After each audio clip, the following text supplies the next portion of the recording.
HSC কি অবস্থা তোমাদের? আশা করি ভালো। আজকে আমরা কমপ্লিটিং সেন্টেন্স এর আরেকটি অংশ নিয়ে চলে এসেছি। চলো দেখি আজ আমরা কি শিখতে যাচ্ছি। বুঝতেই পারছো, আজকে আমরা no sooner had ... then, hardly had ... when or before, scarcely had ...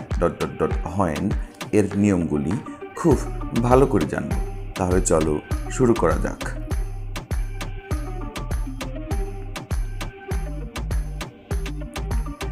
এই নিয়মগুলি শেখার পূর্বে আমাদের ইনভার্জন সম্পর্কে জানা প্রয়োজন।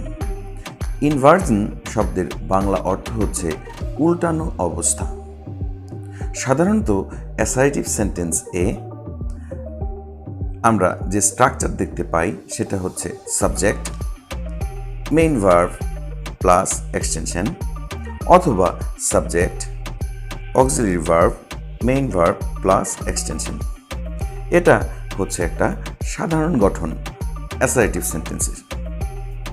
কিন্তু কখনো যদি আমরা দেখতে পাই অক্সিলারি ভার্ব সাবজেক্ট এর পূর্বে চলে এসেছে, তখনই আমরা তাকে ইনভার্জন বলি। এই হচ্ছে উল্টানো অবস্থা। তার মানে অক্সিলারি ভার্ব সাবজেক্টের পূর্বে চলে আসলেই আমরা তাকে ইনভার্জন বা উল্টানো অবস্থা বলি। আচ্ছা, কেন ইনভার্জন করা হয়? সাধারণত নেগেটিভ বাক্যের প্রতি জোর প্রদান করার জন্য ইনভার্জন করা হয়। আর যখন আমরা ইনভার্জন দেখব, তখন দেখতে পাবো একটা নেগেটিভ অ্যাডভার্ব বাক্যের শুরুতে বসেছে, তারপর auxiliary verb subject plus main verb বসবে। অক্সিলারি ভার্ব সাবজেক্টের পূর্বে চলে আসা মানেই হচ্ছে ইনভার্জন। আচ্ছা, আমরা কিছু উদাহরণের মাধ্যমে জিনিসগুলো আরো স্পষ্ট হই।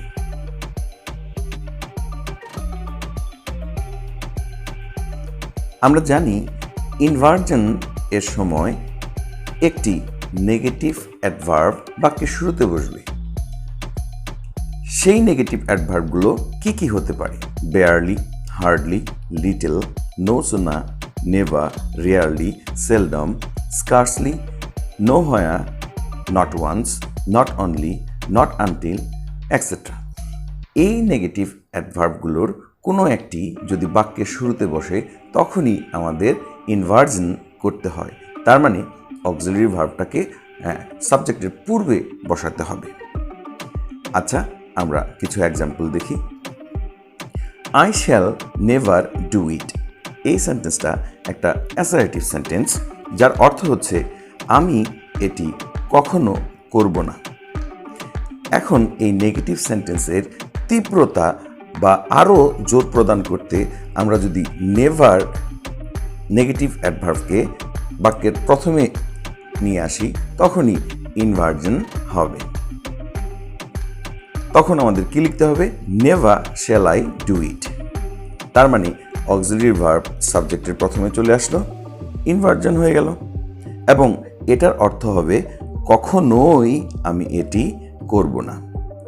আমাদের অ্যাসার্টিভ সেন্টেন্স এর অর্থ ছিল আমি এটি কখনো করব না, কিন্তু এখন ইনভার্জন করার পর এর অর্থ হয়ে গেল আরও শক্তিশালী হলো। জোর প্রদান করার জন্য আমরা বললাম কখনোই আমি এটি করব না।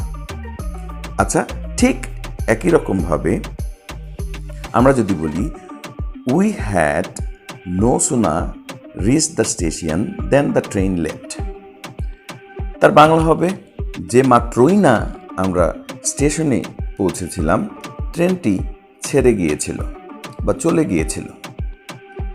আচ্ছা, এই নেগেটিভ সেন্টেন্সকে আরও জোর প্রদান করার জন্য আমরা যদি নো সুনা এই নেগেটিভ অ্যাডভার্বকে বাক্যের শুরুতে আনি, তার মানে সাথে সাথে আমাদের কি করতে হবে? অক্সিলারি ভার্বকে পূর্বে আনতে হবে সাবজেক্টের। তার মানে ইনভার্জন হবে। ইনভার্জন হলে তার অর্থ কেমন হবে, বা সেন্টেন্সটাই বা কেমন হবে? সেন্টেন্সটা হবে এমন, no sooner had we reach the station then the train left. যার বাংলা অর্থ হবে আমরা স্টেশনে পৌঁছাতে না পৌঁছাতেই ট্রেনটি ছেড়ে গিয়েছিল বা চলে গিয়েছিল। তার মানে আমরা বুঝতে পারলাম ইনভার্জন মানে কি। ইনভার্জন মানেই হচ্ছে একটা নেগেটিভ অ্যাডভার্ব বাক্যের শুরুতে থাকবে, তারপর থাকবে অক্সিলারি ভার্ব, তারপর থাকবে সাবজেক্ট এবং তারপর থাকবে মেইন ভার্ব। আর ইনভার্জন অফ ভার্বস মানেই হচ্ছে অক্সিলারি ভার্ব মেইন ভার্ব থেকে আলাদা হবে। আমার মনে হয় আমরা ইনভার্জন অফ ভার্বকে ভালোভাবে বুঝতে পেরেছি। No sooner had dot dot dot দেন, এই দেন স্পেলিংটা THAN লিখে ভুল করা যাবে না। Hardly had dot dot dot when or before, তার মানে হার্ডলি হ্যাডের সাথে হোয়েন এবং বিফোর যে কোনো একটা যুক্ত করলেই হবে। Scarcely had dot dot dot when, কিন্তু স্কার্সলি হ্যাডের সাথে হোয়েন যুক্ত হবে। আচ্ছা, এই কনজাংশনগুলোর বাংলা অর্থ হচ্ছে হতে না হতেই, করতে না করতেই, যেতে না যেতেই ইত্যাদি। তোমরা একটু খেয়াল করো, আমি তে না তেই শব্দগুলোর নিচে আন্ডারলাইন করে রেখেছি। আমরা যদি এর অর্থ তে না তেই দিয়ে মনে রাখি তাহলে আমাদের অর্থগুলো করতে বা বাংলাগুলো করতে খুব সুবিধা হবে। তেনাতেই। আচ্ছা, আর এই তেনাতেই দিয়েই আসলে এখানে নেগেটিভ সেন্টেন্সগুলোর উপর জোর প্রদান করা হয়, যার ফলেই ইনভার্জন হয়। আচ্ছা, সাধারণত কমপ্লেক্স সেন্টেন্সে কোনো একটি কাজ শেষ হতে না হতেই অন্য একটি কাজ শুরু হওয়া বোঝাতে এই কনজাংশনগুলো ব্যবহৃত হয়। আমি একটা উদাহরণ দেওয়ার চেষ্টা করছি। শিক্ষক ক্লাসে ঢুকতে না ঢুকতেই সমস্ত স্টুডেন্টরা বা ছাত্ররা দাঁড়িয়েছিল। তার মানে শিক্ষকের ক্লাসে ঢোকার কাজটা শেষ হতে না হতেই অন্য একটি কাজ মানে ছাত্রদের দাঁড়িয়ে যাওয়ার কাজটা শুরু হয়েছিল। ঠিক এরকম বোঝাতে আমাদের no sooner had dot dot dot then, hardly had dot dot dot when বা বিফোর বা scarcely had dot dot dot when ব্যবহার করতে হবে। আচ্ছা, আমাদের আরও একটা জিনিস জানতে হবে। No sooner had, hardly had এবং স্কার্সলি হ্যাড যুক্ত ক্লজটি পাস্ট পারফেক্ট, কিন্তু দেন, হোয়েন, বিফোর যুক্ত ক্লজটি পাস্ট ইনডিফিনিট হয়। আচ্ছা, আমরা স্ট্রাকচারগুলো দেখি, আরও ভালো বুঝতে পারব।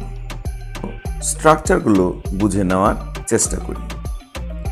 নো সুনা, স্কার্সলি, হার্ডলি এগুলো বাক্যের শুরুতে আছে, তার মানে আমাদের ইনভার্জন হবে।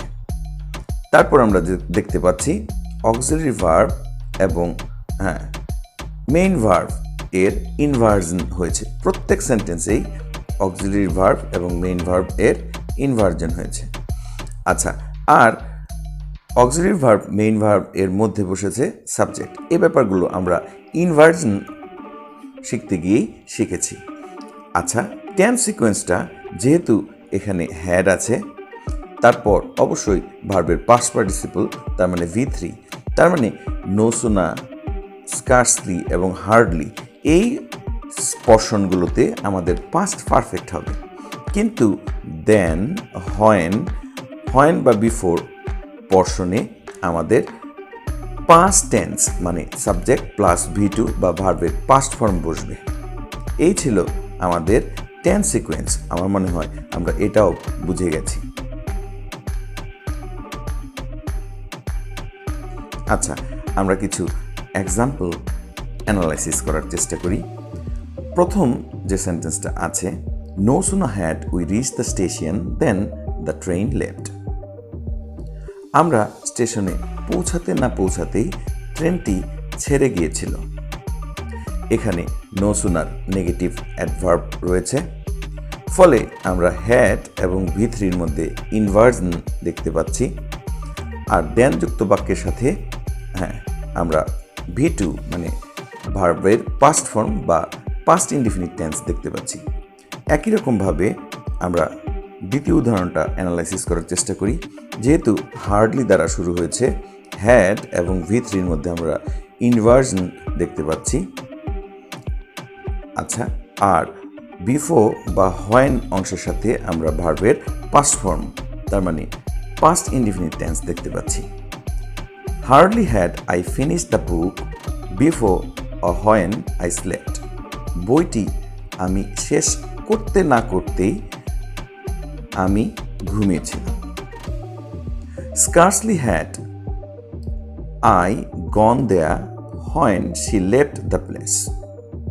এখানেও আমরা যেহেতু স্কার্সলি নেগেটিভ অ্যাডভার্ব দিয়ে শুরু হয়েছে, হ্যাড এবং গনের মধ্যে আমরা একটা ইনভার্সন দেখতে পাচ্ছি এবং হোয়েন পোরশনে সাবজেক্টের পর আমরা V2 দেখতে পাচ্ছি।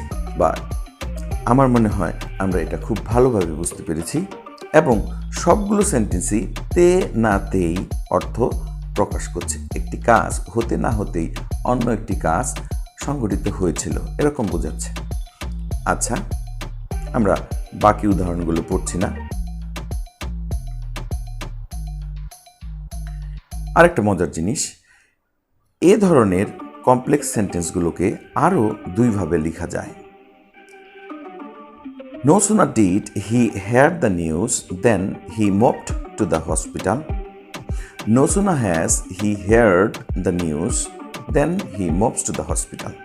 এখানে আমাদের যেটা মনে রাখতে হবে, এই দুইটি বাক্যও কিন্তু গ্রামাটিক্যালি অ্যাপ্রোপ্রিয়েট। আমরা এগুলো সচরাচর কম দেখি। আমাদের যেটা বুঝতে হবে, হ্যাড এর পরিবর্তে এখানে ডিড এবং হ্যাজ দেখতে পাচ্ছি। তার মানে প্রথম সেন্টেন্সটা ডিড এবং হ্যার মিলে পাস্ট ইনডেফিনিট এবং পরের অংশেও পাস্ট ইনডেফিনিট। দ্বিতীয় যে উদাহরণটা সেখানে হ্যাজ এবং হেয়ার, তার মানে প্রেজেন্ট পারফেক্ট এবং পরে প্রেজেন্ট ইনডেফিনিট দেখতে পাচ্ছি। এই দুইটা সেন্টেন্সও কিন্তু আমাদের গ্রামাটিক্যালি কারেক্ট। এটা আমরা জানার জন্য শিখলাম। ঠিক আছে, এই ছিল আমাদের ছোট্ট একটা আয়োজন। আশা করি তোমরা সবাই বুঝতে পেরেছো। সবাই ভালো থাকো, ভালোভাবে পড়াশোনা করো। Bye bye.